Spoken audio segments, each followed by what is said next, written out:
Hello guys, good morning. এখন রয়েছে আমি মাসির বাড়িতে, যেহেতু আজকে লোকনাথ পুজো, তো সেই জন্য এখন মাসির বাড়িতে রয়েছে, একটু কাজ বাজ করছি আর কি। তো এখন রোদের গরমের অবস্থা খারাপ হয়ে যাচ্ছে, তো সেই জন্য এখন এই গ্যাসটা তাদের সাথে দাঁড়িয়েছি।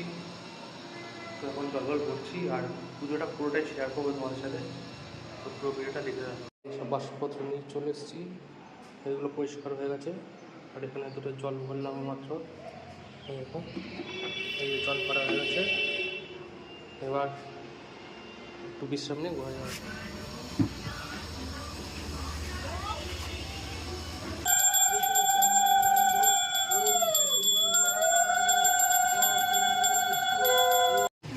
যথাযথ সমন্বিতম অজামি ব্রহ্মকে ধীর্য দ্বন্দ্ব সমন্বিত শোভিতম বস্তু পরিধারণ তাপধাতম যথেষ্ট